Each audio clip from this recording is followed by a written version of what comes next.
সকাল বন্ধুরা, কেমন আছো তোমরা? আশা করছি সকলে ভীষণ ভালো আছো, সুস্থ আছো।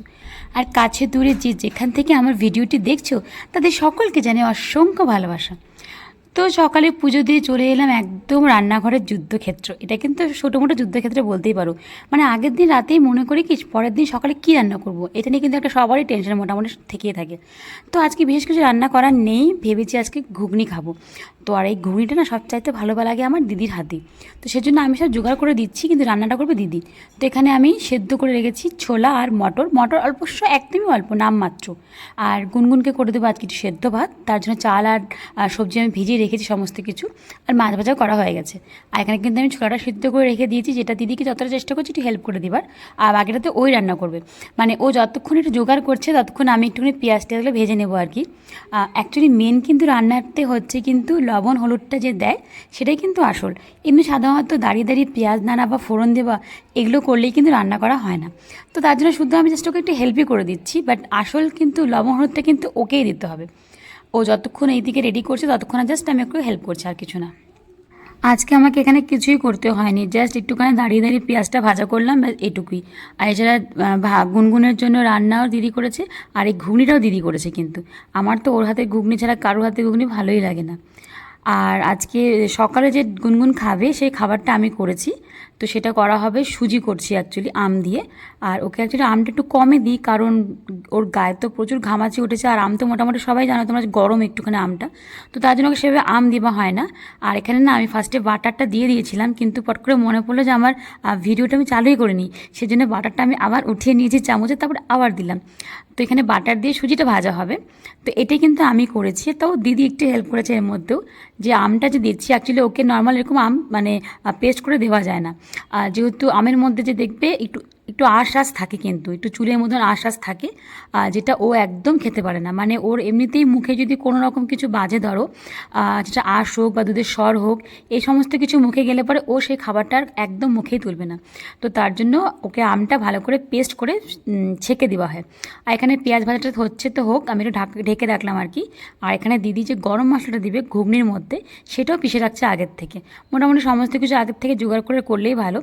আর এটুকু করে কিন্তু আমি চলে যাই, ফাইনাল লুকটা তোমাদের সাথে পরে শেয়ার করলাম, কারণ আমি আর পরে থাকি না। আমি চলে যাই দিদির সাথে গুনগুনকে খাওয়ানোর জন্য। আর এখানে হচ্ছে গুনগুনের সেদ্ধ ভাত, আর দিদির যে ফাইনাল লুক একদম দেখিয়ে দিলাম ঘুগনির। তো এটাই ছিল মোটামুটি সকালের আমাদের মানে দুপুরের খাবার। আর এই যে গুনগুন তো যদি ঘুমোচ্ছিল, তার জন্য তখন আমটা অ্যাড করা হয়নি, যে সুজিটা বানিয়ে রেখেছি। আর এখন এখানে এই আমটাকে অর্ধেক দিব আর কি, মানে অর্ধেকের একটু বেশি দেওয়া হবে। একটা গোটা আম কিন্তু ওকে আমরা দিই না, মানে একটা যে কোনো জিনিসের পরিমাণ থাকে, বাচ্চাদের ক্ষেত্রে কিন্তু মানে একটু পরিমাণ মেপে খেতে দিলেই ভালো সেটা। তো এখানে দিদি আমটাকে ভালো করে চটকে নেবে। আর ছ্যাঁকার যে কারণটা কিসের জন্য সেটাও তোমার সাথে একটু পরেই শেয়ার করবো, দেখতে থাকো খালি। কারণ এরকম আম যদি আমরা ধরো নর্মালি ছেঁকে না দিতাম এভাবে, তাহলে ও খেতেই পারতো না একদম। আমটাতে এত আঁশ ছিল যে পুরো মানে হাফ তো দিলাম প্রথমে, সেটাতে আর কিছু বেরোয়নি। তো তার জন্য আরও একটা হাফ পিস নিতে হয়েছে, তারপরে হয়তো একটু মাল বেরিয়েছে। মানে আঁশেই ভরা আমটা। তো তার জন্যই কিন্তু ওকে এইভাবেই করতে হয়। যদি কলা দিতাম তাহলে হয়তো নর্মাল পেস্ট করে দিয়ে দিতাম, কিন্তু এই আম যখনই খাওয়াই আর কি, তখন কিন্তু এভাবে দিই। আর কাঁঠাল যদি করা হয় তাহলেও সেই ক্ষেত্রে এইভাবেই করতে হয় ওর জন্য। কারণ প্রচুর আঁশ ছিল আমের মধ্যে, আমরা যে খেয়েছি আমাদেরও আঁশ লেগেছে। সব আম অবশ্য এক হয় না, কিন্তু এই আমটা দেখলাম একটু আঁশ ছিল। তো তার জন্য একটু খাটনি করে করতেই হচ্ছে। আর বাচ্চাদের খাবারের ক্ষেত্রে তো একটু খাটনি করতেই হবে, যাতে ওরা খাবারটা ভালোভাবে খেতে পারে, না হয়তো মুখ দিয়ে ফেলে দিবে। তো দেখো এরকম করে পেশার পরে দেখো পাতলা হয়ে গেলো একদম। প্রথমে কি গাঢ় গাঢ় লাগছিল না, এখন দেখবে বাদবাকি যে ছ্যাঁকড়াটা যে পড়ে আছে দেখো, পুরো আঁশ দেখতে পাচ্ছ তো। যদি না এভাবে ছেঁকে দেওয়া হতো না, তাহলে ওর প্রত্যেকটা গড়াসে গড়াসে এগুলো পড়তো।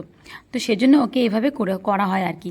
ওর যখনই আমরা কিছু বানাই না খাবারগুলো, তখন আমাদেরকে খুব দেখে শুনে বুঝে শুনে বানাতে হয়। কারণ একটু যদি অন্যরকম হয়ে গেল, কোনো রকম কারণবশত হয়তো মুখে কিছু পড়ে গেল, তাহলে সেই খাবারটা ও আর মুখে তুলবেই না। এটা ওর আগাগোড়া অভ্যাস। তো আমি গুনগুনের খাবারটা নিয়ে চলে যাই একদম ওপরে। আর এখানে দেখো, এখানে পাখিদেরকে খেতে দিয়েছি। আর এখন থেকে না মোটামুটি ছড়িয়ে দিচ্ছি, কেন বলো তো, এই কদিন দিচ্ছিলাম এক জায়গাতে, তাতে কি হচ্ছে সবাই মিলে এক জায়গায় ভিড় করছিল। তো সেই জন্য আজকে ভাতটা একদম ছড়িয়ে দিয়েছি, জানি সবাই জানি ঠিক মতন খেতে পায়। আর দুপুরে যে লাঞ্চ যে করেছি সেটা তোমাদের শেয়ার করছি চলো। তো এখানে হচ্ছে ঘুগনি, যেটা দিদি করেছে দেখতেই পেলে। আর কালকে যে পরোটা করেছিলাম সেই পরোটা রয়ে গেছে পাশে দেখলে। আর এটা হচ্ছে যে ভাত করেছিল সিদ্ধ ভাতটা, তো সেটা কিছুটা গুনগুনে তুলে রাখা হয়েছে আর বাদ বাকিটা আমরা নিয়ে নিয়েছি। আর যে কালকের পরোটাগুলো কিন্তু এখন পর্যন্ত নরম, মানে বোঝাই যাচ্ছে না যেটা বাসি পরোটা। আর এখানে রয়েছে আনারসের চাটনিটা, আর এখানে নিয়েছি অল্প করে স্যালাড। আর আমার না ভয়েস ওভারটা দিতে একটু অসুবিধা হচ্ছে, হয়তো গলা আওয়াজটা একটু ফাটাফাটায় বুঝতে পারছো, কারণ এই ভয়েসটা কিন্তু আমি রাতে দিচ্ছি। আর তোমরা মোটামুটি জেনেই গেছো যে আমার কিন্তু গলা একটু সমস্যায় দিচ্ছে।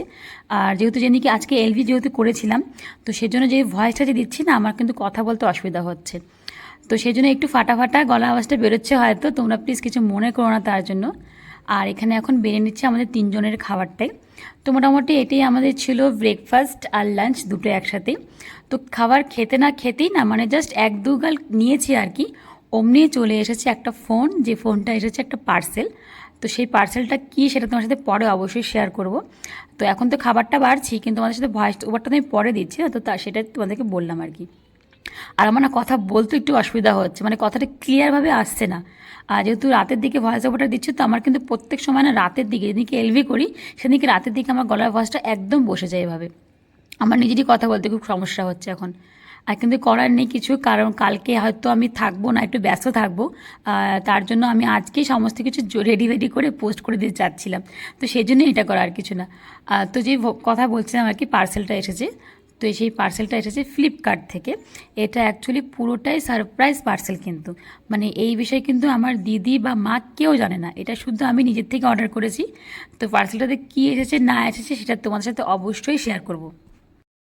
তো এই পার্সেলটা একদম সারপ্রাইজ পার্সেল, মানে বাড়িতে দিদি আর মা কেউ জানে না, এটা আমি অর্ডার করেছি গুনগুনের জন্য।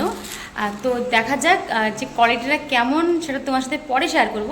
আগে প্রথমত আমাকে এটা এখন মাদেরকে দেখাতেই হবে, কারণ সবাই বলছে কী অর্ডার করছিস বল। আমি বললাম যে সারপ্রাইজ অর্ডারটা একদম। এখানে আমি অর্ডার করেছি গুনগুনের জন্য, কিছু অর্ডার করেছি, তো সেটা তোমার সাথে পরে শেয়ার করবো। মানে কালকের ভিডিওতে তোমাদেরকে দেখাবো যে এর মধ্যে কী আছে আর কোয়ালিটি কেমন।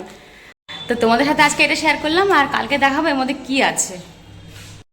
তো আজকের ভিডিওটা আমি এখানেই শেষ করছি, কালকে আবার নতুন কোনো ব্লগ ভিডিও নিয়ে হাজির হয়ে যাব। ততক্ষণের জন্য তোমার সবাই ভালো থেকো, সুস্থ থেকো। আর কাছে দূরে যে সকল বন্ধু আছে তাদেরকে অসংখ্য ধন্যবাদ, অসংখ্য। তো আজকের মতন ভিডিওটা আমি এখানেই শেষ করছি। তোমরা সবাই ভালো থেকো, সুস্থ থেকো। নতুন কোনো ব্লগ ভিডিও নিয়ে আবার হাজির হয়ে যাব। আর এই পার্সেলটাতে কী আছে সেটা দেখতে হলে কিন্তু আমার চ্যানেলটাকে এক্ষুনি সাবস্ক্রাইব করতে হবে। যারা এখনও পর্যন্ত আমার চ্যানেলটা সাবস্ক্রাইব করনি তারা প্লিজ চ্যানেলটাকে সাবস্ক্রাইব করে আমার পাশে থেকো। আর নতুন পুরনো সকল বন্ধুকে জানাই অসংখ্য ভালোবাসা এভাবে আমার পাশে থাকার জন্য। তো এখন তোমাদের এইটুকু, চলো বাই, টাটা।